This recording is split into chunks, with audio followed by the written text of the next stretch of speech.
how to do that, on how to create languages that are decided by ordinary Turing machines, infinite tape Turing machines, but cannot be decided by LBAs. Okay. All right. So what we're going to do now is this is a new language, right? And now Sipser just calls it a problem. Now, remember the common theme throughout the text with Sipser is that he expresses computational problems in the format of an element belonging or not belonging to a language. Okay? A string belonging or not belonging to a language. And the two are obviously equivalent, and we've talked about this quite a bit. Okay? So, I mean, he's now just calling this a problem. It's like problem in inverted commas. Strictly speaking, it's a language, okay? But you can express your problem in terms of a language. So there's a kind of shorthand. So I put quotes here. Right. So this language, or this problem, corresponding problem, what is it? Well, we're used to ATM, okay? So this is just the corresponding version of the language where your machine is not an ordinary TM, it's now an LBA. Okay, so this language, if you translate it into a problem, what's the problem? Problem is, can you find an ordinary Turing machine, in other words with infinite tape, can you find an ordinary Turing machine that would answer yes or no whether a random LBA Turing machine accepts a random string W. Okay. Now, if you translate that problem into a language, and here it is. Here's the definition of a language. It would look like this. Now, it's very similar to well, we've done lots of languages of this form. Okay. Now, remember when we had TM here? So everything in this definition is all the same, except here you'd have TM. Right? So this language then is defined, 3 bars, the elements of the language, members of the language, ordered pairs, as usual. M is just a Turing machine. Oh, sorry, it's a constrained Turing machine. It's an LBA. Okay, so this machine is an LBA Turing machine, version of a Turing machine, and W is just just the usual string. Okay, that ordered pair. With the condition that this ordered pair belongs to this language is that this LBA, the constrained, the finite tape length Turing machine accepts the string W. Right?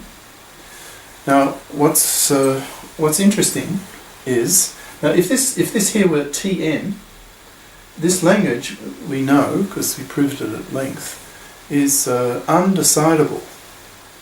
So when the machine is an LBA, a constrained Turing machine with finite length tape, question: what do you think?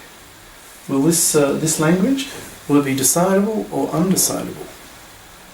What's your intuition? Before reading it, what's your gut feeling tell you? What do you think it would be? Now, if it were TM here, we know that it's undecidable. Okay? But what is it when it's an LBA? Will it be the same? Will it also be undecidable? Or will it be decidable? Well, the answer is it's decidable. Now, does that seem plausible to you? Because there's the tape is of finite length, and you can only put so much stuff on that tape, right? So everything seems to be finite.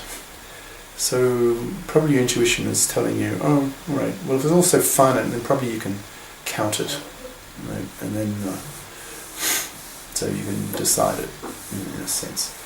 And that's what we're going to do. So we will, via a lemma.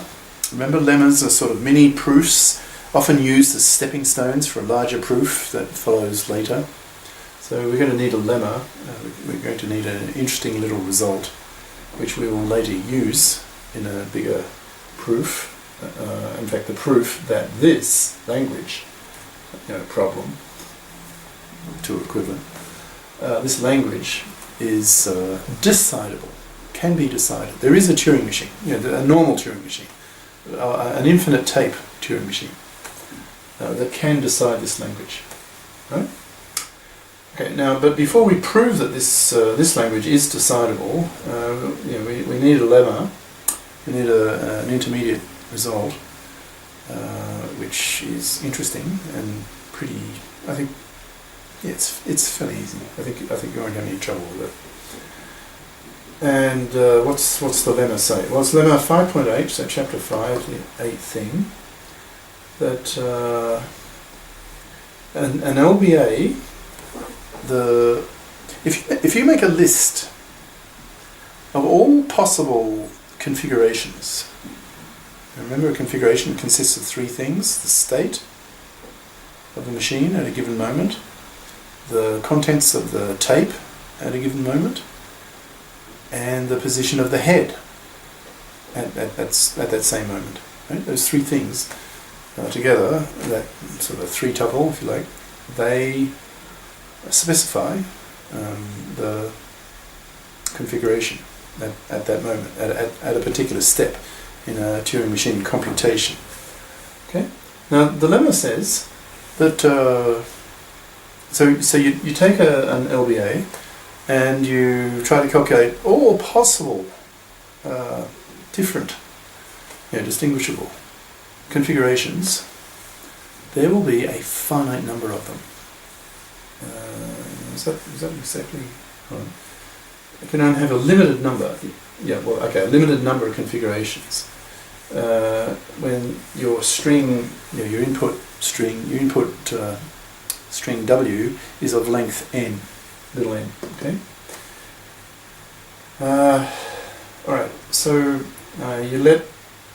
the lemma state, it actually gives you that maximum number of limited number, the maximum number of possible configurations that an LBA can have, right? When the length of the tape is n, n symbols, little n symbols long. Let's say the LBA, it's a Turing machine still, so let's say it has q different states. Okay, then we can find a maximum number of different possible configurations, and in fact that number's given at the beginning of first line of the next session, so probably a good place to stop. And we'll actually prove this lemma, prove that number is correct.